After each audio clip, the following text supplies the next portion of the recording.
क्या हो बिहार के लाला, दिल्ली में भी है उनका बोलबाला। हमारे साथ हैं दिल्ली के सांसद मनोज तिवारी जी और उनकी धर्मपत्नी सुरभि तिवारी जी। स्वागत है नाश्ते पे नेता पे। सुबह सुबह पराठे के साथ शुरुआत, मक्खन, लेकिन इसी के साथ तैयारी होगी इस बार के चुनाव की। क्या कहिएगा मनोज जी, नमो हैट्रिक की शर्ट के साथ?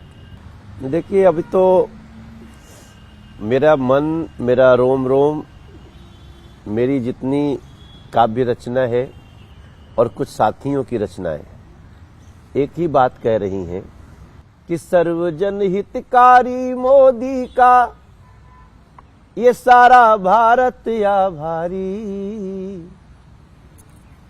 सर्वजन हितकारी मोदी जी का ये सारा भारत आभारी। ईंट ईंट पे नाम लिखा है, जयकारा श्री राम लिखा है। राम युग की है फिर बारी, त्रेता युग की तैयारी। राम भरोसे बीजेपी कि काम भरोसे बीजेपी? क्योंकि आपके एल्बम्स हों, पीछे होर्डिंग्स हों या घर पर सजावट हो, राम में हमेशा रहे हैं, राम राजनीति में भी रहे हैं, लेकिन क्या इस चुनाव में राम भरोसे बीजेपी है? देखिए, राम तो चाहे तो सारी सफलताएं दे सकते हैं, और पहली बार आपने देखा होगा, पहले काम फिर राम। पहले जन जन को उनके घर तक खुशियां, सुविधाएं, बैंकों से जुड़ाव, घर घर नल से जल, लोगों को अपने अकाउंट में सरकार की सुविधाएं, और उसके बाद संस्कृति। तो फिर आते हैं राम। फिर और राम से पहले बाबा विश्वनाथ, बाबा महाकाल। पहली बार आप देखिएगा कि देश को नरेंद्र मोदी जी बराबर दो पटरी पे लेकर जा रहे हैं। एक है इंफ्रास्ट्रक्चर का भारत, नई नई सड़कों का भारत, 4 लाख किलोमीटर सड़कों को नया बना के भारत, 1,40,000 किलोमीटर नेशनल हाईवे का भारत, चांद पे पहुंचा हुआ भारत, और दूसरी तरफ राम जी के मंदिर का। हाँ जी, ये भी महादेव महादेव राम। लक्ष्मी जी क्या कहेंगी? सुरभि जी क्या कहेंगी? अच्छा याद दिलाया इन्होंने। नहीं, ये तो ऐसी बात है जो हम भूल ही नहीं सकते। पता नहीं कितने सौभाग्यशाली हैं हम कि इस पीढ़ी में साक्षात राम जी को भी देख रहे हैं आते हुए, और महिलाओं को भी इक्वली संसद में पहुंचते या किसी भी जगह पे पहुंचते देख रहे हैं। तो ये हमारा सौभाग्य है। ये तो गर्व की बात है कि ये एक सिपाही हैं हमारे मोदी जी के सेना में, छोटे से सिपाही। प्रधानमंत्री से आप लोगों की मुलाकात हुई होगी?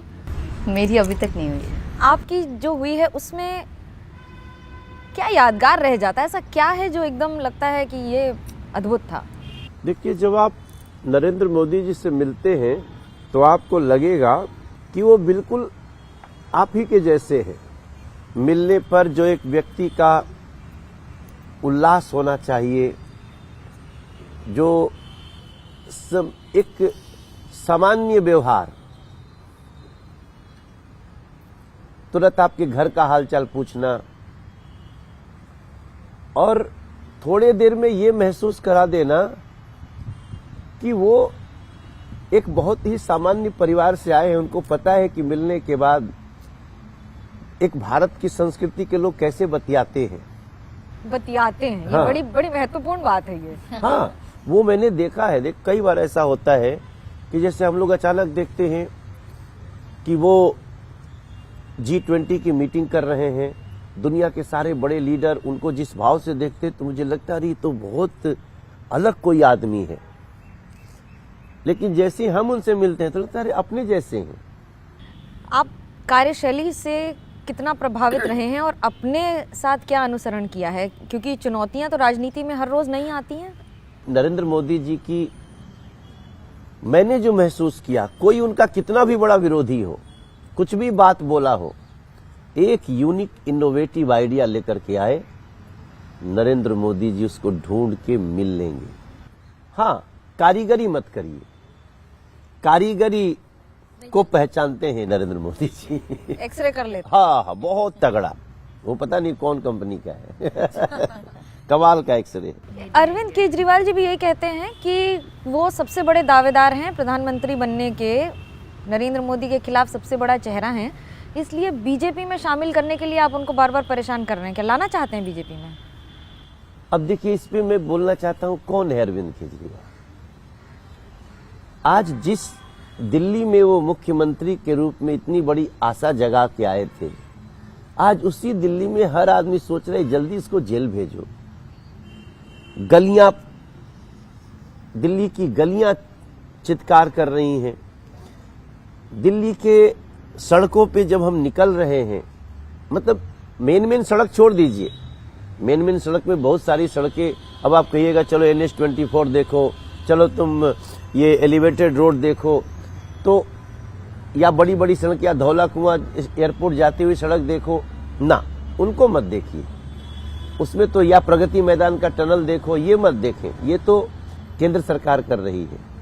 जिन सड़कों को दिल्ली की गलियों की छोटी सड़कें बोलते हैं, उनमें जाते हुए लोग ऐसी ऐसी बातें कहते हैं उस अरविंद केजरीवाल जी के लिए, वो दिल्ली के मुख्यमंत्री पद पे अब नहीं आ सकते।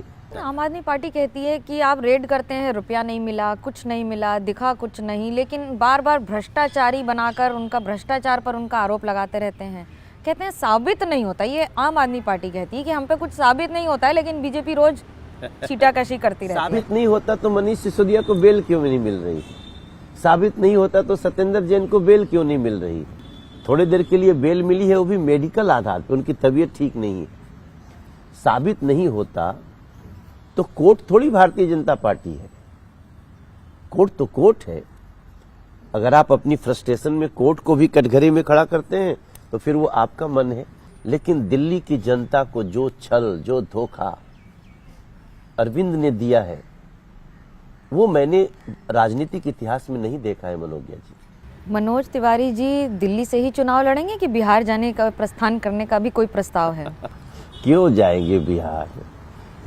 मैं तो, ये अरविंद केजरीवाल जी जरूर चाहते होंगे कि मनोज तिवारी यहां से चला जाए। अच्छा। हाँ, क्योंकि देखो, हम जब अध्यक्ष बने, उनकी 70 में 67 सीट आई थी, तब मैं अध्यक्ष बना था। 2015 में उनकी आई थी और 2017 में मेरे अध्यक्षता में चुनाव हुआ, MCD जीता था। हाँ, उनको 272 में 67 पार्षद नहीं मिले मनोज्ञा जी, मगर हमारी पार्टी, हम खुद, हम लोग दिल्ली की, जो दिल्ली का हक है उसको देना है। 2024 में नरेंद्र मोदी जी को फिर से प्रधानमंत्री बना के और 2025 में इसी दिल्ली का विश्वास लेकर के दिल्ली को नरेंद्र मोदी जी के सपनों के अनुसार बना करके देना है, तब अपना सपना पूरा होगा। आप हमारी दिल्ली के गांव में चलिए, जो स्थिति है लोगों की, हर तरफ दिल्ली की जनता अरविंद केजरीवाल जी के व्यवहार से, उनके भ्रष्टाचार से, उनके दिल्ली के प्रति उदासीनता से परेशान है। लेकिन हम दिल्ली की जनता को आज भी, आपके इस नेताजी को आज नाश्ते पे जो आप घेरे हो ना, तो भी हम यही कहेंगे कि दिल्ली की जनता एक बार नरेंद्र मोदी जी पे भरोसा करके दिल्ली भी दे। दिल्ली का वो 70,000 करोड़ रुपया का जब आवंटन नरेंद्र मोदी जी की नीतियों के अनुसार होगा, दिल्ली दुनिया की जो सर्वश्रेष्ठ राजधानियों में से एक बन जाएगी। इसका विश्वास मैं दिल्ली को दिलाना चाहता हूं और वो हम करके रहेंगे। अरविंद केजरीवाल कितनी कोशिश कर लें, मनोज तिवारी को यहां से भगा नहीं सकते। रिंकिया के पापा घर पर कुछ काम हाथ बटाते हैं, कुछ करते हैं कि? नहीं, बिल्कुल, जब भी समय मिलता है, जैसे भी सहयोग हो सकता है वो जरूर करते हैं। कोई लड़ाई वड़ाई भी? कौन जीतता है? जीतती तो मैं ही हूँ। हाँ, यहाँ भी महिला पावर। पर लड़ाई, सच लड़ाई तो मतलब कहने के लिए होता है, पर अच्छा, नहीं होती कहते है, हैं ना, ये बड़ी बात है। मतभेद हो सकता है, हाँ। मनभेद नहीं हो सकता। मतभेद होते रहते हैं। आपने इनको मतभेद- राजनीति की भाषा सिखा दी है, नहीं बोलना है। बिल्कुल नहीं। वो एक मेरा स्वभाव है, मैं लड़ाई किसी से नहीं करना चाहता हूं। मैं तो अरविंद केजरीवाल को जी कर रहा हूं, अब उससे बड़ा आपको प्रमाण क्या चाहिए। इतनी तकलीफ है? नहीं, हम सब कुछ के बावजूद भी अपना संस्कार नहीं खोना चाहते हैं। हम नरेंद्र मोदी जी को देखते हैं, उनसे सीखते हैं, इसलिए इनसे तो, और ये भी बहुत समझदार व्यक्तित्व है, और मैं बच्चों के साथ बहुत टाइम देता हूं। पूछिए। बिटिया का नाम बता दीजिए हमारे व्यूअर्स को। हमारी एक बेटी का नाम तो आपके नाम से ही है, मनोज्ञा। एक का नाम मनोज्ञा है, हाँ। रामभद्राचार्य गुरु जी ने रखा है, और मैं सोचता था कि मनोज्ञा बस एक ही नाम है, लेकिन आप भी मनोज्ञा निकली। हम पहले दिन आप मिले थे तो मैं तो आश्चर्य किया था। और एक का नाम सान्विका है, सान्विका, और एक का नाम रीति है। 3 बेटियां हैं हमारे पास। और सबसे ज्यादा इस समय अगर परिवार में राम मंदिर होकर आए हैं अभी तक? जब आप तो होकर आ गए हैं। हम होकर क्या है, लेकिन अंदर नहीं गए हैं अभी। तो हम बाहर की व्यवस्था में थे, झाड़ू लगाए अयोध्या जी में। हाँ। जो पुलिस ड्यूटी में है उन लोगों के साथ बैठे, उनको बहुत बकअप किए। राम स्तुति सुनाती हैं आप सुरभि जी, बहुत अच्छी। मैंने तो गाया था राम आएंगे, पर अब राम आ गए हैं, तो हम लोग अब आप उसको थोड़ा बदल सा के ये चेंज गा कर रहे हैं। लेते हैं जी। राम आए हैं तो अंगना सजाए हैं, दीप जला के दिवाली हम मनाए हैं। राम आए हैं तो अंगना सजाए हैं, दीप जला के दिवाली हम मनाए हैं। मेरी कुटिया के भाग अब जाग गए हैं, राम आए हैं। मेरी झोपड़ी के भाग अब जाग गए हैं, राम आए हैं। जब आप राजनीति करते हैं तो राजनीति में अगर मैं इस समय वर्तमान स्थिति में बिहार की बात करूं, नीतीश कुमार के आने से बीजेपी को फ़ायदा होगा? क्योंकि सर्वे तो ऐसा दिखा नहीं रहे हैं कि बहुत ज़्यादा फ़ायदा हो रहा है। फिर लड़ाई होती है, फिर साथ में आ जाते हैं, फिर जाते। जनादेश का सम्मान। देखिए, नीतीश कुमार जी ने जब स्वयं महसूस किया कि उनसे गलती हो गई, हम तो कभी नहीं चाहते थे, लेकिन जनादेश था नीतीश कुमार जी का नरेंद्र मोदी जी के नेतृत्व में काम करने का बिहार में। और जब वो आए तो मैं नीतीश कुमार जी को अभी ज्यादा कुछ नहीं कहना चाहता हूं। नरेंद्र मोदी जी के नेतृत्व में नीतीश जी को चलना था, ठीक है, वो क्षणिक आवेश था या जो भी था सिचुएशन, उन्होंने ऐसा निर्णय लिया। लेकिन ये निर्णय आज इस देश के लोग इसलिए भी इम्पोर्टेंट मान रहे हैं क्योंकि नीतीश जी के जाने से ही इंडी अलायंस खड़ा हुआ था। आज उन लोगों का क्या स्थिति है? और राहुल गांधी न्याय यात्रा कर रहे हैं, हाँ। बहुत भीड़ आ रही है उसमें। आप कह रहे हैं 400 पार। राहुल गांधी का परफॉर्मेंस और उनकी न्याय यात्रा। कल हमको कैराना के एक नेता मिले थे, यूपी में कैराना। वो पहले किसी और पार्टी में थे, अब वो भारतीय जनता पार्टी में थे। उन्होंने कहा कि भैया आप जानते हो भाजपा में क्यों?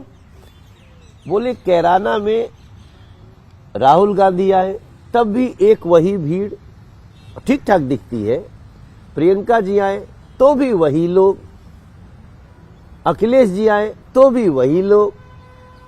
तो हमें लगा ये एक ही लोग बार बार हर जगह दिखते हैं। ऐसे लोगों से कभी भी सर्वजन हितकारी का भाव नहीं आ सकता। इसलिए न्याय यात्रा में कौन लोग आते हैं इसका आपको मैंने एक छोटा सा इशारा किया। कौन आते हैं?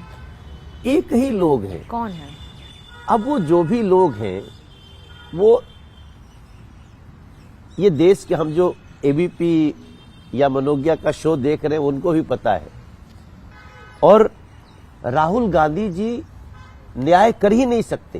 तो कांग्रेस कहती है कि आप धर्म और धर्म के आधार पर राजनीति करते हैं और विशेष समुदाय मुसलमानों के खिलाफ ही राजनीति करती है बीजेपी, जिससे उनको अगर हम नुकसान हो। मुसलमानों के UCC खिलाफ लागू राजनीति हो, करते, सारे नियम कानून उसी हिसाब से लागू होते हैं। ना ना, हमारा तो हम भारतीय जनता पार्टी का, नरेंद्र मोदी जी का ही एक रास्ता है, जहां मैंने क्यों कहा सर्वजन हितकारी मोदी का सारा भारत आभारी। हमारे भारतीय जनता पार्टी में माइनॉरिटी मोर्चा है, हमारे राष्ट्रीय अध्यक्ष हैं, हमारे प्रदेश का अनीस अब्बासी अध्यक्ष है, हमारा छोटा भाई।